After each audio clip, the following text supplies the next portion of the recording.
Welcome to tonight's virtual Up for Discussion program. My name is Christy McMillan, and I'm the Director of Learning and Engagement here at the Asheville Art Museum. We've all made a lot of changes over the past year. As most of you know, the museum has shifted much of our programming to the virtual realm. While we've missed engaging with you in the galleries, one silver lining that has come from this time apart has been the opportunity to bring the museum to folks near and far, from Asheville, Western North Carolina, across the state, country, and around the world, and to feature special guests that we might not have been able to in pre-COVID times. This chance opens up our ability to richly interpret the artwork in our collection and special exhibitions through a range of voices and points of view. Tonight's Up for Discussion program relaunches this series, and we have a number of evening programs coming up that I'll mention to you at the end of the program. This month, we're thrilled to welcome Robert Longo. Mr. Longo's work is currently on view in our special exhibition, Vantage Points, Contemporary Photography from the Whitney Museum of American Art. And one of his works from the museum's collection was recently featured in our exhibition, Reverberations, Exploring Movement in the Collection. This evening's program features an overview and conversation with Mr. Longo. During the program, please add any questions or comments that you have to the chat box. We'll leave time at the end of the evening for Q&A. Now, please join me in welcoming Hilary Schroeder, the museum's assistant curator, who will be moderating our program. Good evening, everyone, and thank you so much. It's my pleasure to introduce our speaker and special guest, Robert Longo. With over 40 years as an artist, filmmaker, photographer, and musician, Robert Longo has worked in a variety of media, including performance, photography, sculpture, and painting. But he's best known for his large-scale, hyper-realistic charcoal drawings that reflect on the construction of symbols of power and authority. Inspired by Carl Jung's notion of the collective unconscious, he explores the effects of living in an image-saturated culture, which I think we all know about these days, including how we filter, retain, and process the images that bombard us daily. The narrative strength and emotive impact of his work comes from the transformation of the intimate practice of drawing into the monumental scale of painting, as well as meticulous detail that he is able to achieve in charcoal. Drawing on the old master's use of chiaroscuro, Longo harnesses the light and dark to achieve a dramatic emotional range in his charcoal drawings. The transposition of medium is crucial as, quote, a photograph is recorded in an instant, but a drawing takes months to make, altering both the artist and viewer's relationship to the image. He adapts his technique to reflect the particularities of the source photograph, capturing the pixelation of a telephoto zoom or the sharp edges of a bullet hole in glass. For Longo, this forensic examination of an image allows him to internalize it on a molecular level, which, quote, combined with the medium's inherent intimacy, represents a sincere intent to slow down the image, to provoke the viewer to consume its full power. Longo was born in New York, where he lives and works. After graduating from the State University College in Buffalo, he moved to New York with Cindy Sherman in 1977, becoming studio assistant to Vito Acconci and Dennis Oppenheim.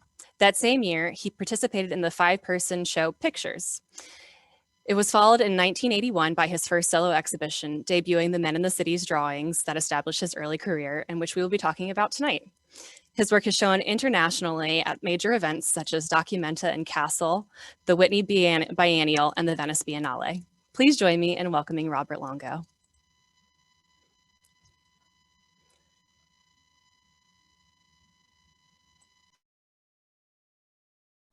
Hello, can you hear me? Hello from Palm Springs, California, where I'm channeling my inner Frank Sinatra.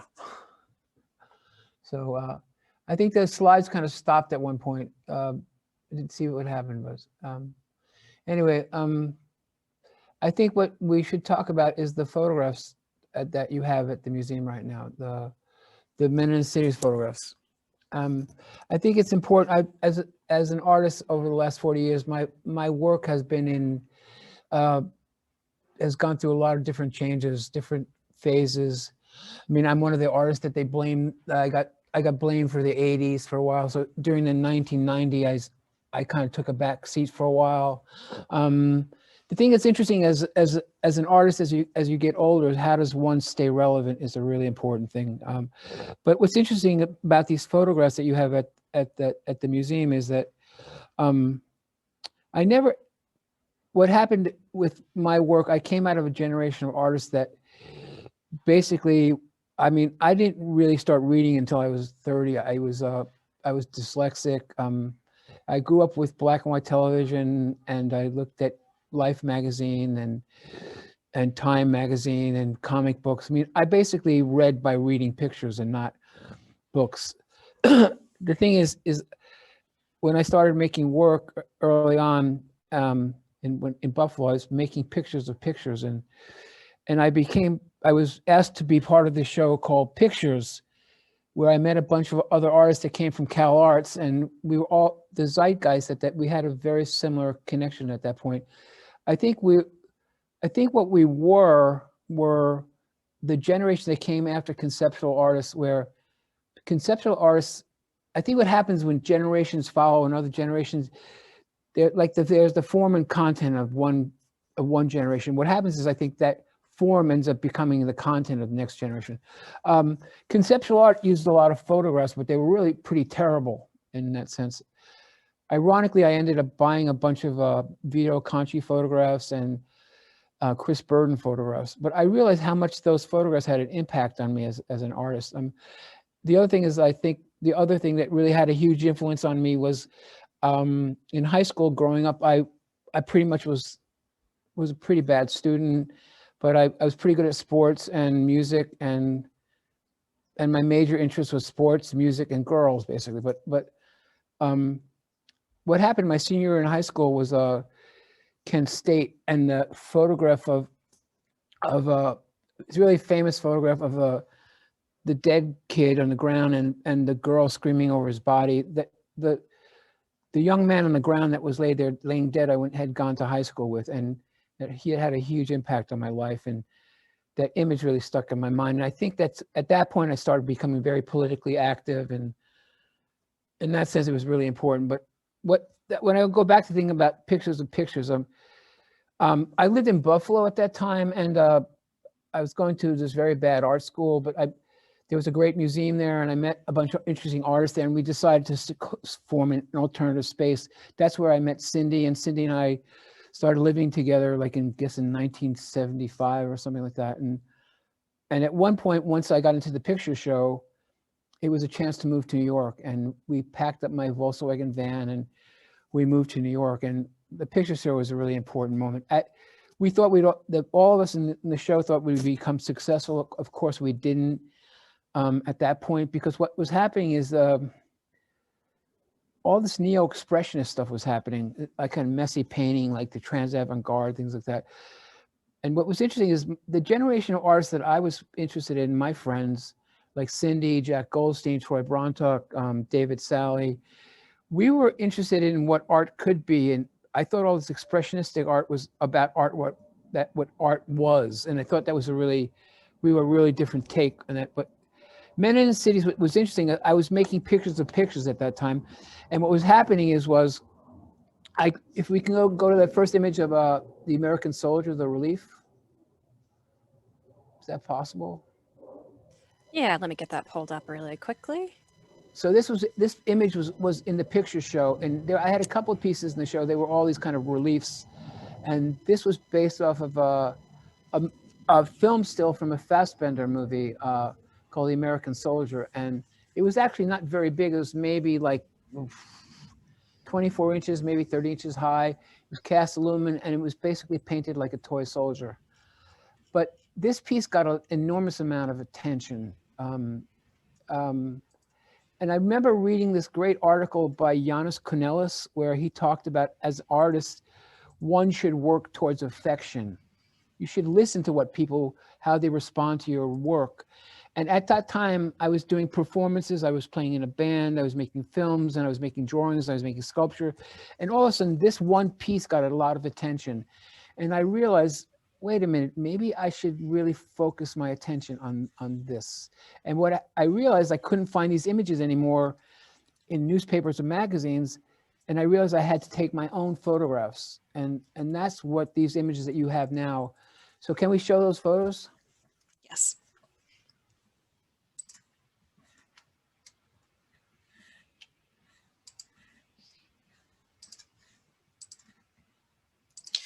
Ah!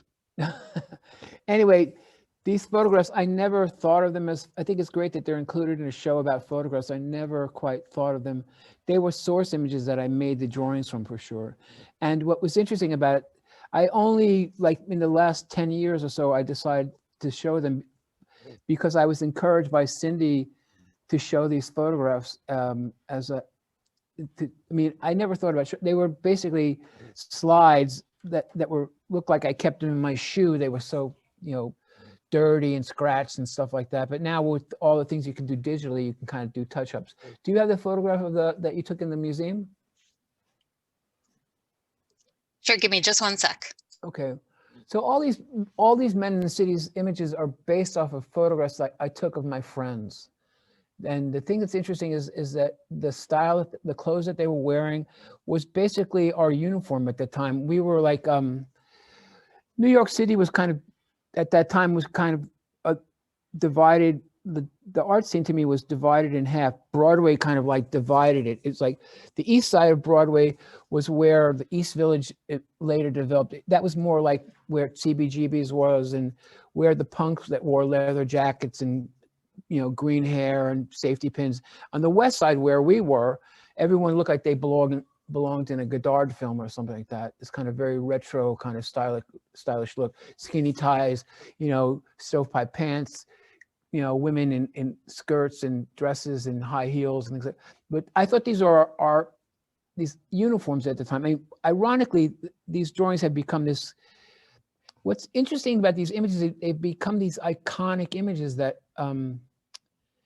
I need to say that what I think is really, one never knows what the result of your work will be. And you try to think on multiplicities of levels what the work is, but what is great about Men in the Cities is that these images happen every time you look at them. And I think that's really important to me. They very much, I think I was very much, I'm influenced by Robert Smithson, so I wanted to do something that was very opposite Robert Smithson, his whole idea of entropy. So I wanted to take a split second, make it into forever. And I think what was interesting about these things is I would take maybe 100 photographs.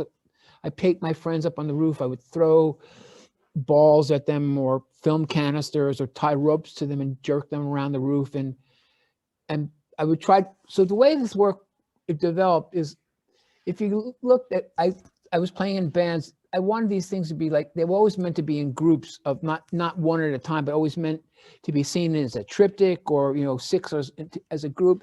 I always wanted them to have a feeling of like guitar chords in a song, like, you know, dan, dan, dan, you know, I always wanted to have these chords. And I think if you come back to me or a second, I'll show you something. Come back to me.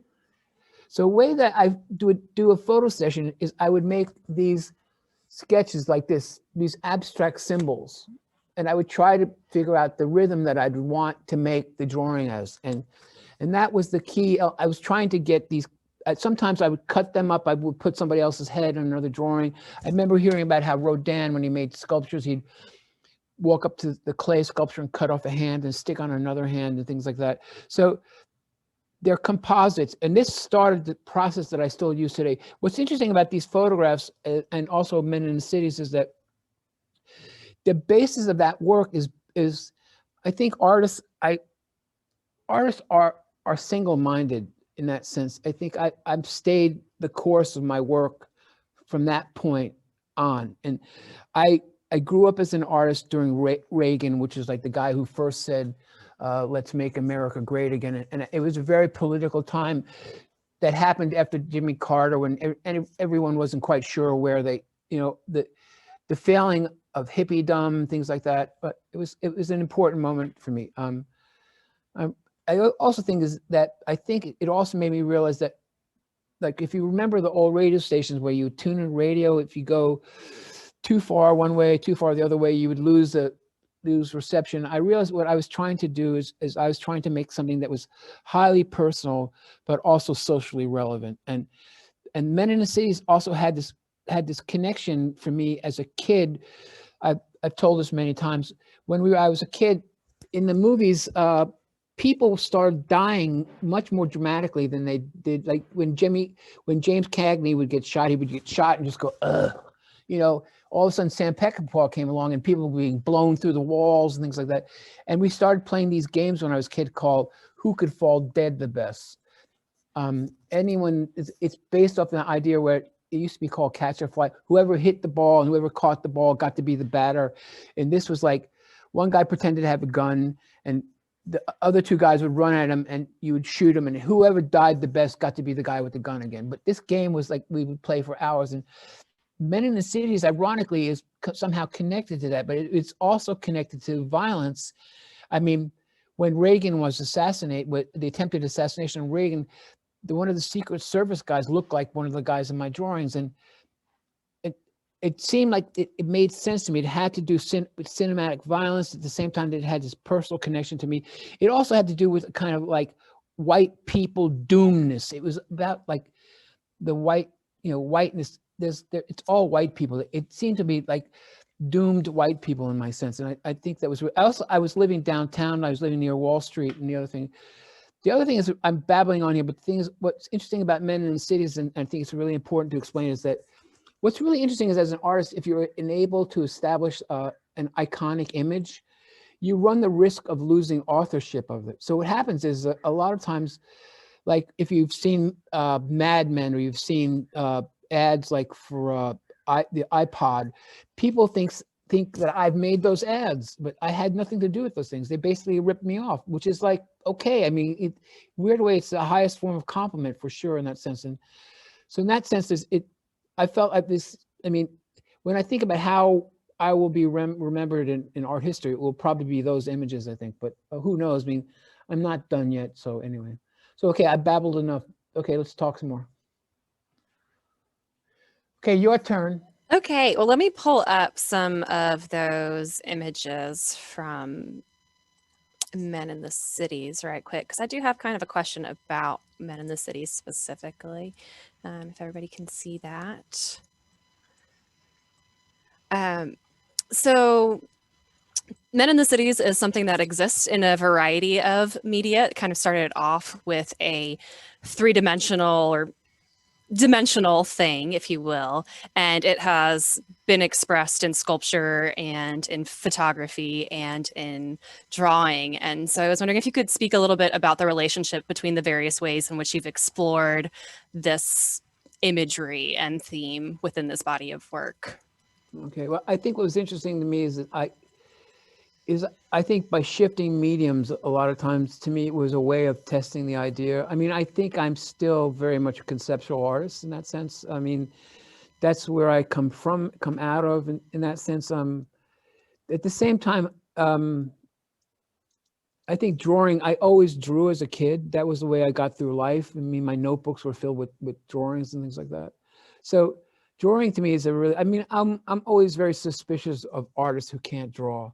But at the same time, as an American, it's like when I went to study restorations of painting in Europe at one point, because I didn't have courage to be an artist, and I realized that European artists, when they were training, would practice by copying Rembrandt and sitting in museums and copying the classics and things like that. And I realized that when I got back, the classical art of America is abstract expressionists, and I loved abstract expressionists. I thought the scale of their work was really important. And I also thought that, I realized as an American, we tend to think if it's big, it's good. That's the other aspect. So these drawings are really huge. They're like, they started off at around 9 feet tall. Now they're around 8 feet tall. But they also make reference to, like, one of the things that I was really impressed with was Michelangelo's slaves that are in the Academy in Florence. And I really connected these things to those aspects for sure.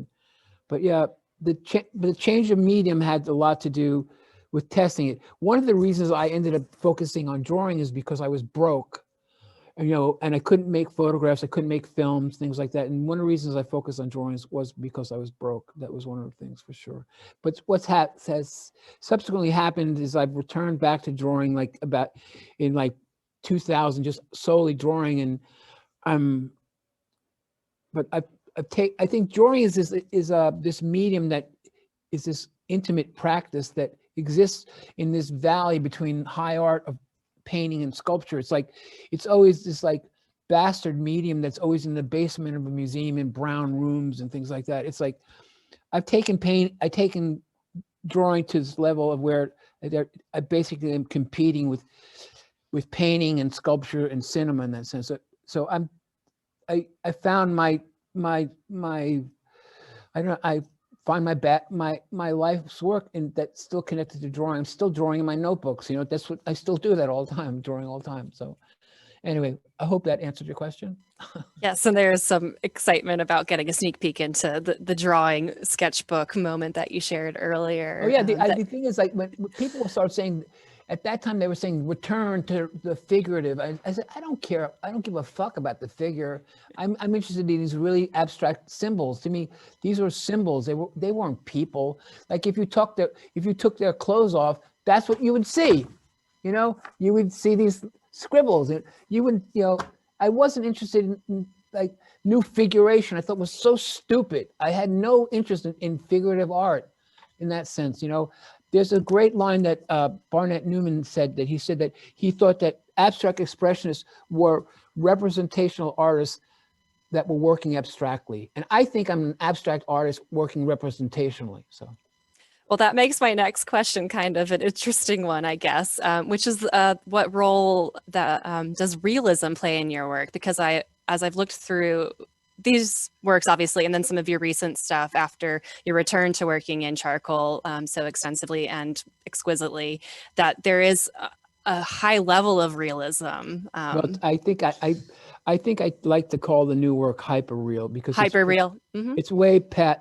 What's really difficult about these new drawings to make, because what's really complicated, and I learned that from these Men in Cities drawings, is that I try to avoid illustration, but at the same time I'm trying to avoid photorealism. So it's a very weird edge to walk on in that sense. You know, I mean, it's difficult in that sense to try to make an image that you think you know what it is. I mean, I think one of the couple of gags I use with these my work now, and I realize it happened with Men in the Cities as well, is that when people tend to look, there's a great line that Van Gogh had with, I think it's in a movie with Kirk Douglas, where Gauguin says to Van Gogh, you know, you paint too fast, and Van Gogh says to him, you look too fast. I think that thing is like, people look too fast. And when they find out that that these images are made out of charcoal, or they're drawn, I think that people tend to look a little bit fast. I mean, I think was very well aware of it early on, about the idea of the image storm that we live in. Now it's like insane. I mean, and I try to figure out ways to pull images pull images from our dystopia, and how do I try to make them become iconic images? How do I make them become well, they're highly altered images. They're like, and highly labor intensive.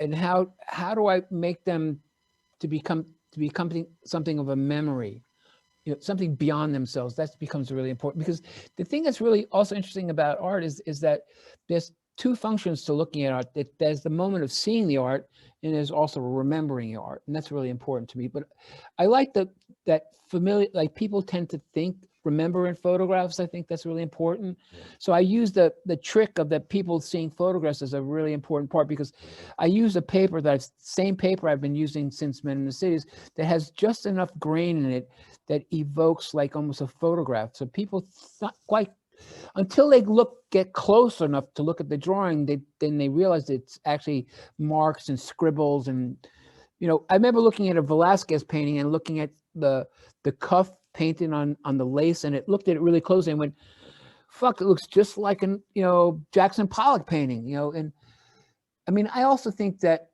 I'm trying to make a vision that has memory for sure. And I also think that black and white is the color of our memory. So anyway.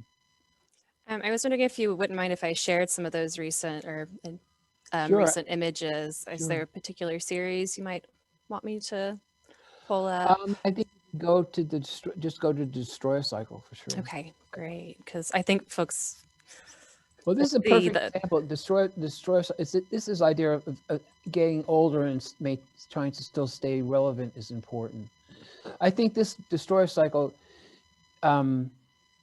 So before I did Destroyer Cycle, I was doing these very specific groups of work when I started doing the charcoal drawings. I did waves, I did bombs, I did roses, I did sleeping children, sharks. And ironically, I realized I was very interested in this idea of collective unconscious, and I was trying to imagine what are the images of the collective unconscious, and what happened is I made Genesis out of that group of like 7 images. Like, you know, I made planets, bombs, people, roses. I made Genesis, and I realized after doing Genesis, I realized I needed to create the world, and and the work kind of exploded at that time. Anyway, this body of work kind of started when Ferguson happened, and the drawing on the far left of the riot cops was based off of, it's at the, yeah, that is the other one, go back to the other one, not this one, that's another riot cops, that one, yeah. This is pretty much the beginning of the Destroyer Cycle. This is based off of an image. This is a perfect example where my work has been for a while. I saw this image in the newspaper, and I looked at it. I went, "Oh, these like militarized cops, smoke, you know, fireworks in the background going on." And I thought this must be the Ukraine, or this must be Sarajevo, or this must be someplace in the Middle East. And then I saw off in the background McDonald's and Exxon. I went, this is like the United States. I mean, this is insane that this is like, you know, like all empires fall apart when they bring home the military and they use it on their own people.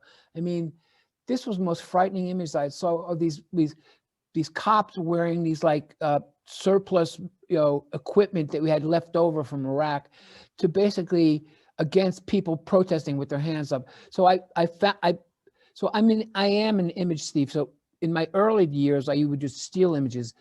I've subsequently tried to buy the rights to images as often as I can. And what I did with this is I bought 3 or 4 photographs, and we pasted them together to give this really ominous image of this wall of, you know, militarized cops. But at the same time, I don't know if you can see very clearly, but on the upper middle left, there you can see McDonald's, and on the right you can see Exxon, and, you know, over there. Yeah, there, it's over here. Oh no, more to the left, more to the left, more to the left.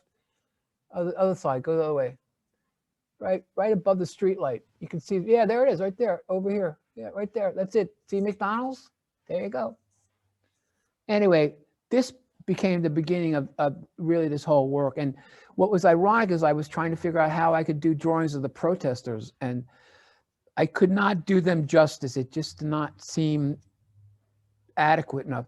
And then this moment happened when the St. Louis Rams came. If you know anything about football, receivers on a football team are the craziest people on the football team.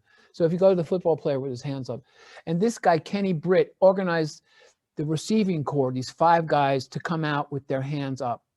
And I thought it just blew my mind. This was like an image that was equal to John Carlos and Tommy Brown when they had their fist up at the Olympics. I thought this was an incredibly profound image. Here's this guy, here are these football players who are wearing equipment that's very much like the cops are wearing, but they were being cheered by this audience of predominantly white people.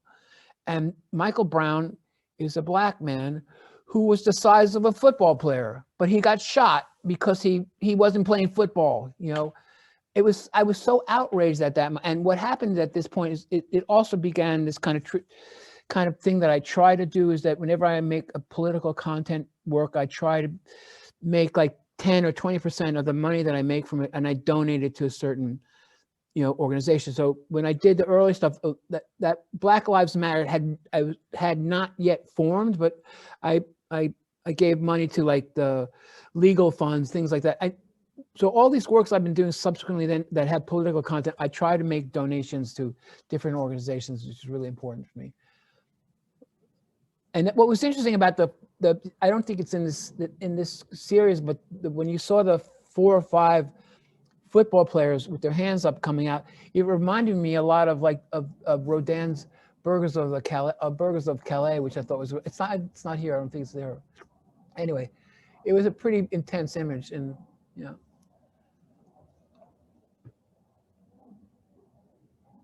Well, one question that sort of I think dovetails nicely off of that I had, as well as some of our other folks that submitted questions before the program tonight, was what current trends or ideas or happenings, if you will, have caught your interest, particularly during these recent years? I know you were mentioning something about doing some drawings based on monument removal in Nashville, and yeah, it's interesting. It's a really interesting time for me. I mean, I just did a show in Los Angeles that just opened in Los Angeles, and and that's why these palm trees are here. I'm stuck in California because I'm waiting to get a vaccine before I fly back to New York. But the irony is I've said this many times before. I think artists have the Cassandra curse. We tend to see the future, but nobody will listen to us. And I mean, what's happened is, like, you know, a lot of people send me images and say, wow, look at all these images you can work with now. And I said, I can't work with them anymore. I've been doing these images for like the last 15 years, you know, like the statue removals. I did the first one like in 2014. And I thought the statue removal, I think there's an image there of the Nathan Bedford Forrest one on the website. There, yeah. So this image is this is about 10 by 7 feet. And this was, like, to me, an incredible moment in history where the city of Nashville, the town council wanted to take down the statue of Nathan Bedford Forrest, who was this Confederate general that also started the Ku Klux Klan.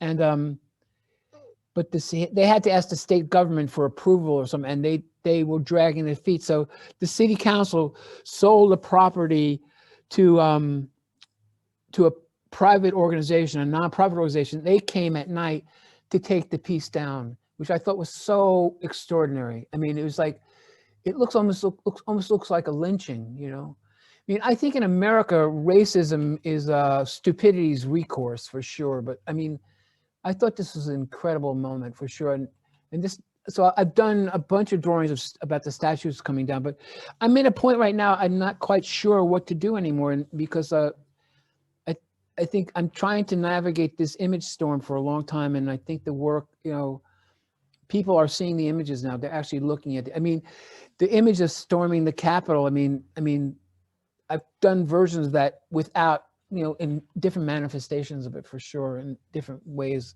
I mean, I think it's important, but I mean, I have to admit, the other day on January 6th was the first day I actually felt good about being American. You know, I was sitting there actually crying, you know, but. It's interesting that you mentioned the fact that sometimes it takes a minute for folks to catch up to where artists are at, knowing that y'all are a little ahead of things in some ways, because today, totally coincidentally, I came across an article that was published on tour.com about the film you directed, Johnny Mnemonic, and how that film, which took place in January of 2021, is really kind of an interesting predictor of where things have headed. Well, what I'm doing, that movie was like a bit of a torturous experience for me, because it was like I wanted to make a $1 million black and white, $2 million black and white movie. Instead, I got $30 million, and I had to work with these assholes in Hollywood, and it was really horrible. And William Gibson and I tried very hard to make the movie we wanted to make. It was, and Keanu worked really hard. I mean, I'm still very close with Keanu. It was really a torturous experience. Keanu blew up really big because of Speed, and the movie company kept on trying to change the fire me, it was really torturous. So what I'm doing right now, very soon, I'm about to release, and actually with Sony's help, I'm going to release a black and white version of Johnny Mnemonic, which is going to be, and it looks so much better in black and white. It's like, it was like making that movie was like having, like, you know, needles stuck under my fingernails. It was like really torture. I mean, it was, you know, there's a really famous line that Warhol said, art is a boy's name. I mean, those guys in Hollywood were so terrified of me that I would try to make an art film. I mean, I know it was a weird, it was it was very difficult experience. But yeah, I know it was very funny. January 17th is when Johnny wakes up in the morning, which is really funny. Yeah. Well, totally not knowing that I would be doing this program with you. I just watched the film for the first time, and I enjoyed it, and I'm looking forward to watching it again in black and white. Oh, black and white's much better. Yeah, I'm excited for that. That sounds great. And I'm going to ask one more question before I move on to some audience questions. But how does your involvement in film and performance, because I know that's one of my areas of interest is performance, how does that inform your engagement with your other areas of your practice? Or how do your other areas of practice engage? That's really simple. That's a really simple thing. I think an artwork is a one of a kind recording of a performance.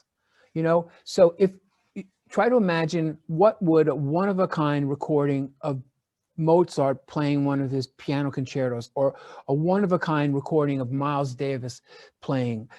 Art is a one of a kind. See, in a weird way, all this digital age where you make copies of everything has served artists really well, because we make one of a kind recordings of performances. And if you take a Jackson Pollock painting and you look at that painting and you realize that that painting is a recording of a performance, him dancing around the canvas and dripping the paint and stuff like that. I'm sure that, you know, some physicists can like analyze the drips and tell you how tall the person was or how much he weighed or things like that. But art is a one of a kind recording, and I think that is it is a performance. And painting, I think I had such respect for painting. I think painting is the original time-based performance, because painters have to spend so much time figuring out how to construct the painting. I don't have to deal with the drying time of painting. But if you look at great masters, you realize they have to like make seams where they could have to let the hand dry before they can paint the shirt or something. So painting, I think, is the original time-based performance for sure. But I think art in itself is performance for sure. I mean, I also think art in of itself is a political act, period, because I mean, it is about freedom. And whether you're painting, you know, pictures of riot cops or you're painting pictures of boats and flowers and stuff, it's all about expression, freedom of expression for sure. Do you mind if I use the artwork as a one-of-a-kind recording of performance in my effort to get everyone to believe that performance is a valuable thing in our conversations about art? Because I really love that perspective. Well, performance art is really interesting because performance art, to me, occupies this slot that usually is a precursor before a new major movement of art. If you look back history, if you look at Russian constructivists were doing performances before they actually made their work. A lot of times performance art happens before something really. See, what's really great about performance art is it happens, and if you're lucky enough to be there, you're there. But otherwise, you know, it becomes a memory, which I'm saying about how I think I want to make art as a memory. But a lot of performance art is terrible. I mean, but the fact is, it's a way of failing in public that doesn't necessarily have the reverberation of making a really shitty work of art that will haunt you for the rest of your life. But in that sense, performance, I think, is a way of working out ideas. You know, there's a really great young artist that I know, his name is Brock Enright, who explained to me what he thought the difference between performance and theater was. That in theater you have a fake knife, in performance you have a real knife. In theater, you have fake blood. In performance, you have real blood. I mean, I think Chris Burden to me was like the quintessential manneristic performance artist for sure in that sense. But yeah, I think performance is really an important thing, and I think it's a really great way to work ideas out. I don't know of that many great performances in that sense, but I mean, I did performances because it was a way of working out ideas for sure. I'm going to move on to some audience questions that are rolling in right now. One question that came in before the program tonight is that you've discussed how art is both a spiritual quest and your religion. In what way does that play out in your work and your process? Well, I think art is my religion.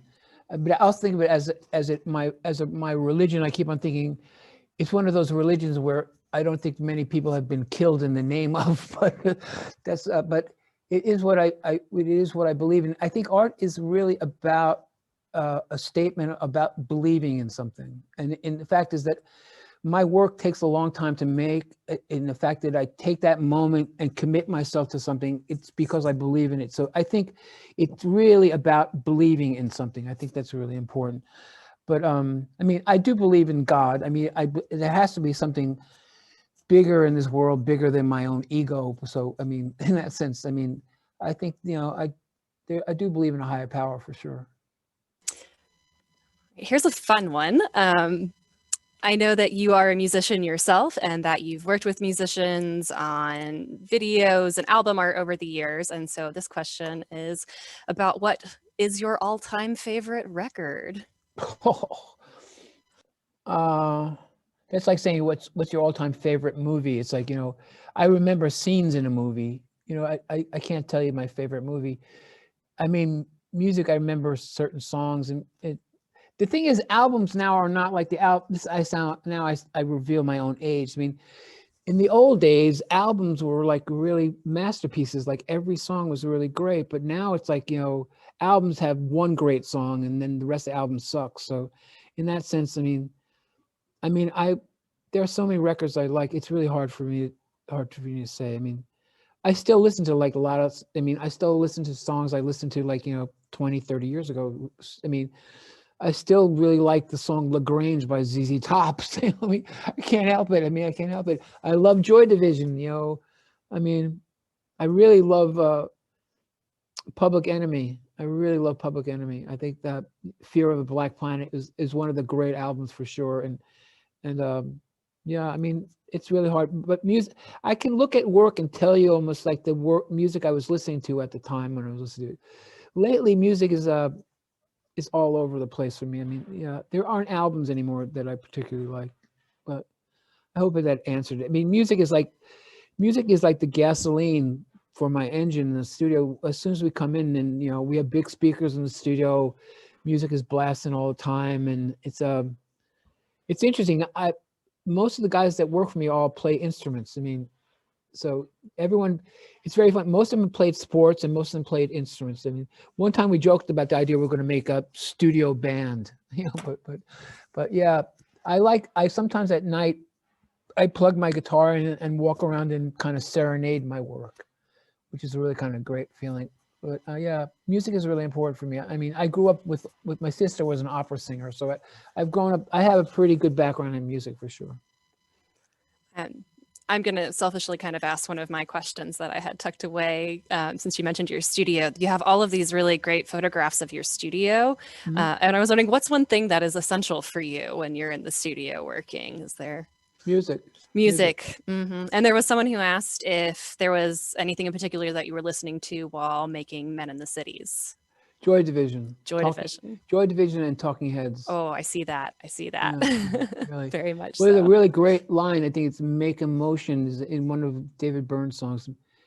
Make a motion, pull it tight. Well, actually, Men in Cities like was in the idea really kind of really coalesced around a band called the Contortions, and they were this band that played this kind of like punk funk. And the lead singer moved around the stage so spastically, and he would always fall into the audience and get into fights and stuff like that. But the way that this guy moved was so. That's why Men in Cities they're these kind of like psychotic impulses in that sense. They're like the motions between motions. It's like, if you're reaching for a beer, your hand reaches and it grabs the beer. I became interested in that moment before you, that moment as you were reaching for the journey to the beer, in that sense. Yeah, something came up in the comments earlier about the word liminal, that moment in between, being a big part of your work. Yeah, I mean, the other thing is that, my images are photographically based, but there's a real big difference between how long it takes to snap a picture and how long it takes to draw a picture. It's almost like when I made the drawings of abstract expressionists, it's like how long it took me to draw a brush stroke versus how long it took to drip the brush, drip it or something. So, I mean, time, I mean, I think the thing about, labor and work and the work is really important because that it's a commitment. It's about an idea. I mean, I am involved in this deep engagement in the present for sure. I mean, I think I try to constantly have a sense of nowness for sure. But yeah, anyway, I'm going off on a tangent. So Cindy Sherman is also in this exhibition, Uh-huh. and I want to thank Carrie, the curator, who's joining us tonight, for putting together such a wonderful grouping of objects and artists. And so there's a question about whether or not Cindy Sherman, who is also a performer and photographer herself, and is in this exhibition alongside your work, in what ways did her work influence yours and vice versa when you were working together? When we lived together, a lot of those early photographs that she has, I took about maybe like half of them, because when we had the Volkswagen van, she would get in the back of the van, she'd change the back of the van, she'd get out of the car, and I would get up on the roof of the car and take the photo. So a lot of the outside photographs that were there, I took those photographs. Sometimes it was my sweat socks that she had stuffed in her bra, where she's reaching for the book, like the librarian does my sweat socks in her bra for sure. And the early Men in the Cities photographs I took with her camera, and she was one of my first models. So I think Cindy and I occupy two sides of the same coin. I think I'm maybe the male version of what she's doing. I think my work is very male oriented and very white male oriented. I mean, in that sense. I mean, as a white male, I tend to know that my heritage is enormous amount of pain in the world. I mean, I have no solidarity. I mean, other than poisonous solidarity, as you could see all those idiots at the Capitol the other day. But yeah, I mean, I'm envious of solidarity that women have, or minorities have right now. I mean, I basically, yeah, it's difficult. Anyway, Cindy and I are still very, very close. She's like, we lived together maybe 7 years, but she's like my sister. I talk to her pretty regularly. We live very close we grew up very close to each other, and we still live very close to each other. So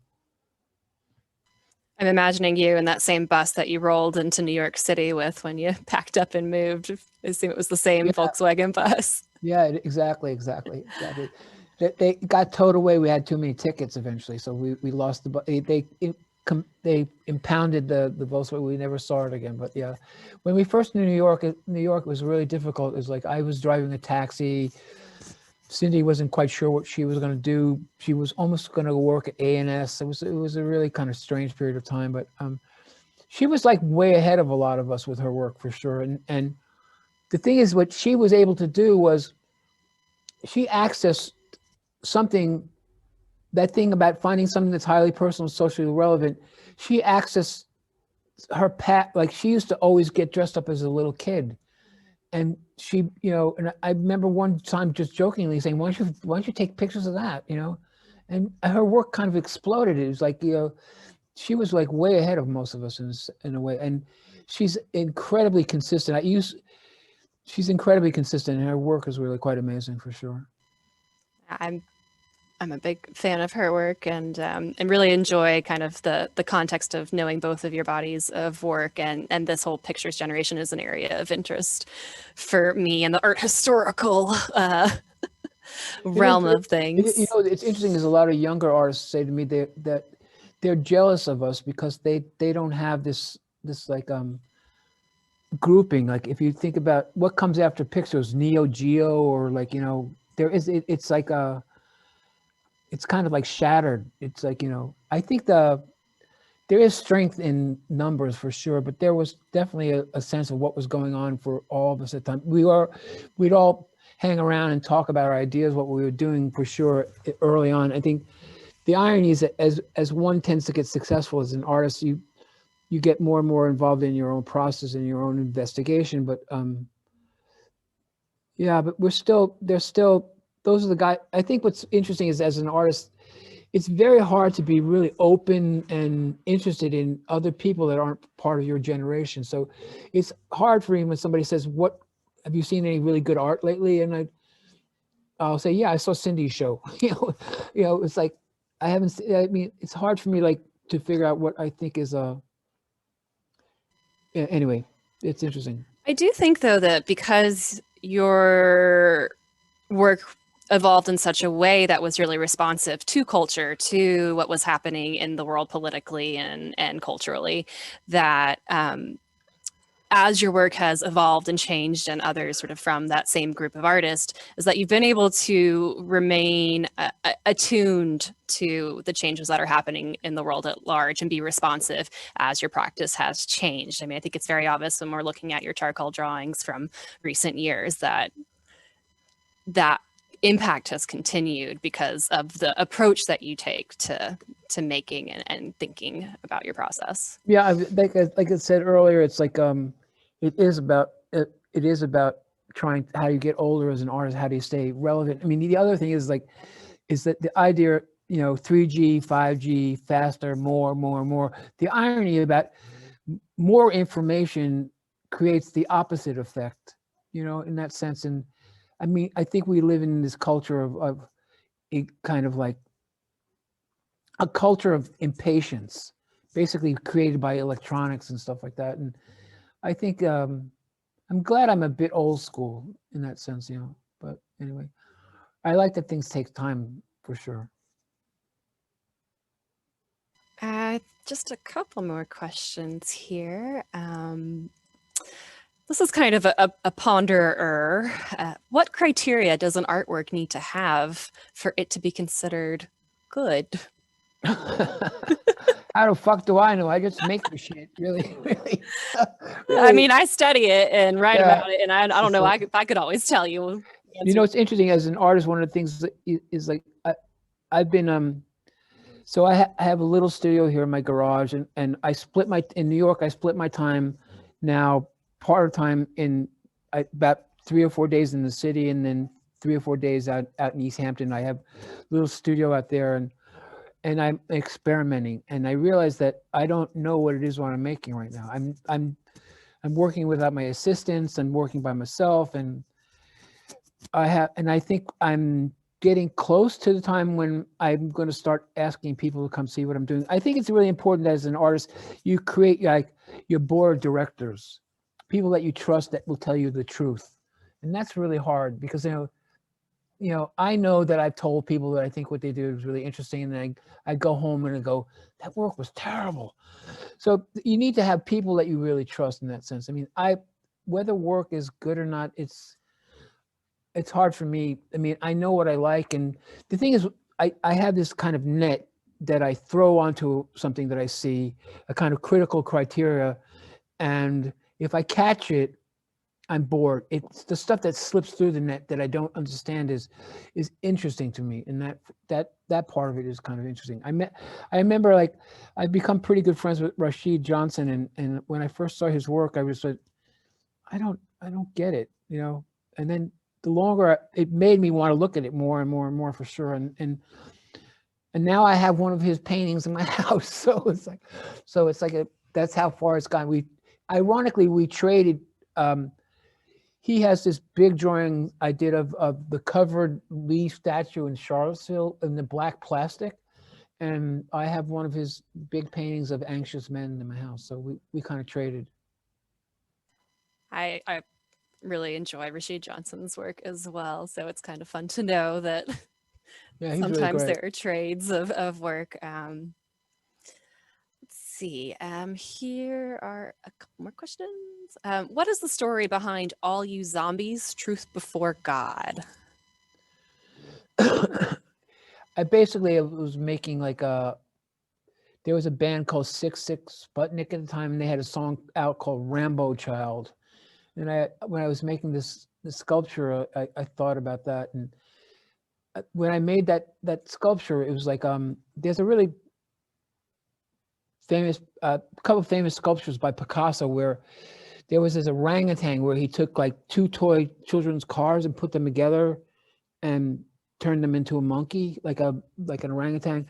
So All You Zombies is made up of football helmets and pennies and dildos and toy soldiers and guitar parts and things like that. And Yeah, it's like, it's basically, I think 1986 is a bit of a self-portrait. It's like when my work kind of crashed into a wall for sure. And it was like, this piece actually, it's the backdrop is La Scala. It's like as if you're on stage looking out into the audience, and it actually rotated. It was bronze. It's maybe like maybe 500 or 600 different pieces put together, and it's the flag that it has on one side is the American flag, and the other side is the hammer and sickle. I hope that answers that. It also, the title also comes from a really kind of mediocre band called the Hooters. The song was called "All You Zombies." So I thought cool it was. title. It's a cool title. I know. I steal titles from wherever I can find them for sure. I mean, books. Whenever I can find it, I can find it. I mean, So where did the title "Men in the Cities" come from then? that's a really funny thing. It's a weird combination of the Scorsese film Alice in the Cities and the punk band called the Jam. They had an album out called In the Cities, In the City. And somehow Men in the Cities just happened. Actually, Men in the Cities was first called Men Trapped in Ice, because I had a dream about all these guys with their feet trapped in ice, trying to squirm out of the ice. But Men in the Cities definitely came from the Jam and Alice in the Cities for sure. Bit of a portmanteau almost. I of also a remember title. the other thing I also remembered, which is reveals my age, but is that when in school, when you'd have this thing, men and women, they would say, well, just use the word men for everybody. You know, that's where that's the generation that I come out of for sure. Now it would have to be men and women in the cities, but men in the cities basically meant everybody, you know. But Oh, got another fun one. And actually, I like this question. I think this is an interesting question. What's your favorite horror movie?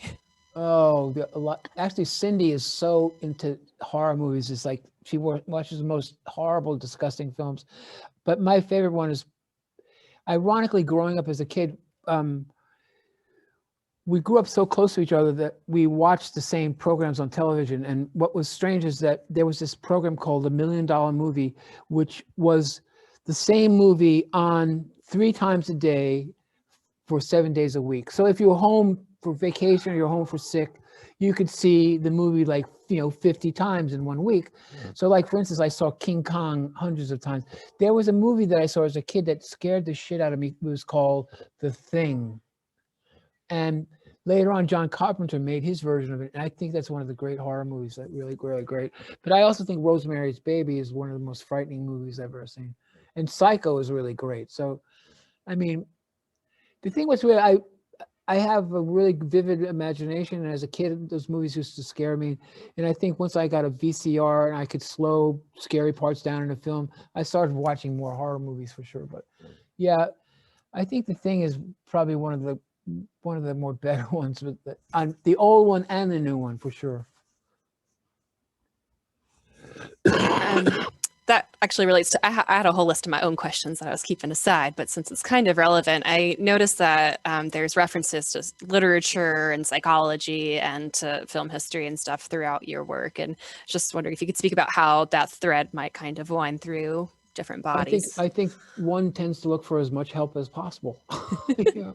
You know, it's like you read stuff and it inspires you. It's like, yeah, it's, I mean, like I said, I was dyslexic, so I didn't really start reading much. And whenever I would try to read philosophy books, it always would, I would read Foucault, and Foucault would start off by saying, as Wittgenstein said, and well, fuck, I didn't read Wittgenstein, so I can't read Foucault. And then I discovered a few books that were really quite helpful. One of them was Wittgenstein's book called Zethel, and it was one line. Zethel means strips of paper, and in these books, it was one line sentences like, "Do pictures make words? Are pictures words?" Or, you know. And then I discovered this other book that was really incredibly important. It was Roland Barthes' book called Mythologies. They were really short essays that were really basically about distrust of the media and things like that. And yeah, I mean, I guess right now once I got sober, and maybe 30 years ago, I started to read more, and I became a bit of a voracious reader. I read very, very slowly, but I remember stuff very, very vividly. And I'm always, that stuff, what's interesting about reading and music is that you can imagine what these things look like, where in art, you actually have to make what they look like in that sense, The difference is like, when you think about, you read a book or you have a dream and you read a description of a room or something like that, and you realize if you have to make a picture of that room, you actually have to do all the objects in the room. You just can't do the table that he was sitting on or the window, what's outside the window, things like that. But yeah, I mean, readings has been, right now I'm reading a book about the Knights of St. John. I really like this guy, Colston Whitehead. He wrote a book about the Underground Railroad, and I read Nickel Boys, which I thought was really great. And yeah, and then I like a book like Stoner by anyway. So I mean, I read a bunch, and it always has some kind of impact on me for sure. But so did that answer your question? I think so, yes. Very good. Just two more questions. This one here is, you talk about staying relevant. How will the pandemic impact your art moving forward? Well, it won't move very forward until I get a vaccine that would really help me so I can go back to New York. That would be really nice. I mean, I like it out here in California, but these palm trees tend to start looking like toilet bowl brushes after a while. It's really nice, but I mean, I'm a city boy by heart. I miss strangers for sure. That's what I think. Maybe that's the thing I miss the most. But yeah, I don't know. I don't know. The pandemic is one thing, but also the political situation is really. I mean, the multiple pandemics we are experiencing. Yeah. I mean, I thought the stuff with Black Lives Matter and this whole thing, I thought was really, really incredibly important. I mean, I mean, I made a triptych for a show that's in Paris. It's called American Sins, and it's a drawing of a headdress. It's a drawing of a field of cotton, and it's a drawing of opioids, of a jar of pills. And I mean, America is basically built on this incredible series of crimes, in that sense. And I mean, until America somehow kind of comes to terms with what it has done, that it's not, this idea of make America great. It's like, again, it was never really great. It was a great idea. It's like this, and it has to continually get better. It's not, the Constitution is not this final thing. It needs to evolve, become human. And yeah, it's really problematic for sure in that sense. I mean, the pandemic is really a really rude awakening about it. Also, what's sad about it, the pandemic also defines the social structure. The poor people that live in crowded housing and things like that, they're more likely to get the disease than I do when I'm living alone, living in a house where nobody is at. America has to, fess up to its own stuff in that sense. The thing is, what's really problematic about America is that it's a very dangerous nation, and in the sense that it's a sports team, and that all those people chanting USA, USA. The problem is, what is the goal of a sports team? Is to win. It's not to understand the people in the stands, what their lives are like. So the problem is that as Americans, we can't be a sports team. I mean, we are supposed to be this highly diverse democracy where all people are created equal, but that's not true. We're not. We are diverse people, but we're not necessarily a democracy. If you got money, things are a lot easier for sure. So equality. The problem about equality is when people tend to think, when entitled people hear the word equality, they immediately think they're oppressed. It's a real problem in that sense. So I think it's a really interesting time in American history for sure.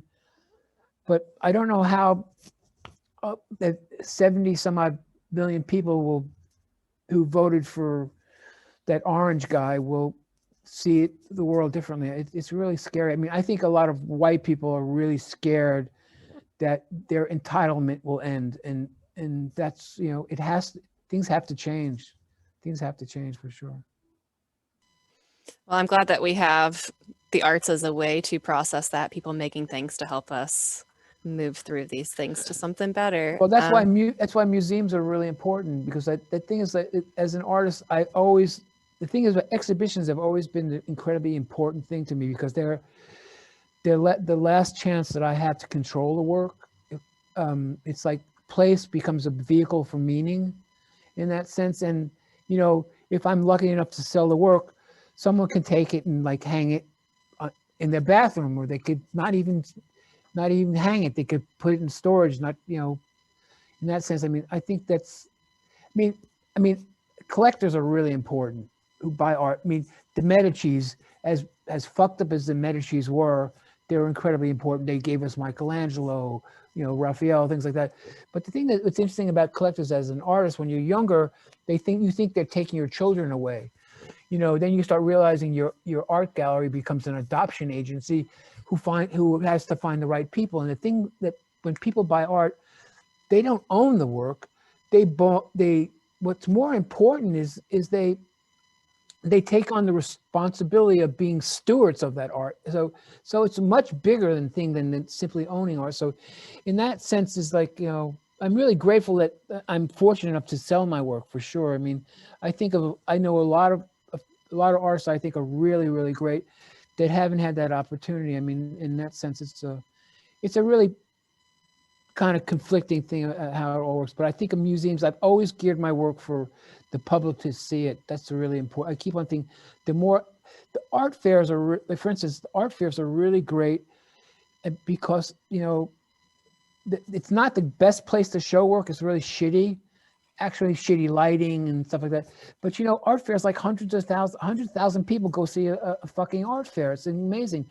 Although the art fairs are basically geared for like the first 2 days when the people with money come in and buy everything. But they have a crowd of people going in there to see the work. What's interesting is people want to see art, which I think is really important. And the fact that they're not quite sure that they know what is art, which is a kind of interesting thing in and of itself, for sure. But anyway. Well, just to bring it all full circle and think about things that are lasting and memorable, important. For our last question tonight, what do you think has made Men in the Cities so memorable? I have no idea. I have no idea. I think it has something to do with the fact that, just like when you see, why do people love sports so much? It's like when you see sports, there's a weird vicarious experience that happens when you see someone run or jump, or you remember when you did those things as a kid. I think Men in Cities has a visceral response that makes people feel those emotions. They almost can make those gestures themselves, and I think that's part of it. It is a bit about tightening yourself up, making emotion. Like that Talking Head song, make emotion, pull it tighter, for sure. So in that sense, I think that vicariousness is a really critical aspect to it, for sure. Well, thank you so much, Robert, for this conversation. My pleasure. I've enjoyed it so much. It's been a lot of fun for me, and I hope you've enjoyed it as well. And we want to thank both you and your staff for working with us over the last couple of months to set this up. Great. It's been fun, and we are so grateful for your time. And at this point, I would like to pass things back over to Christy so that she can give us some wrap-up information. Thank you, Hilary. Thank you, Mr. Longo, and all of you for joining us tonight virtually. We'll be sending out an evaluation to collect your feedback on this evening's program, so please watch your email. Okay. The museum is currently open to visitors. We are operating at reduced capacity and have a number of COVID-19 safety measures in place. You can learn more about those safety measures, as well as our current and upcoming exhibitions, virtual programs, and small group in-person offerings at ashevilleart.org. And if you enjoyed tonight's program, please consider making a donation to our annual fund or becoming a museum member. Please also mark your calendars for our upcoming Up for Discussion programs.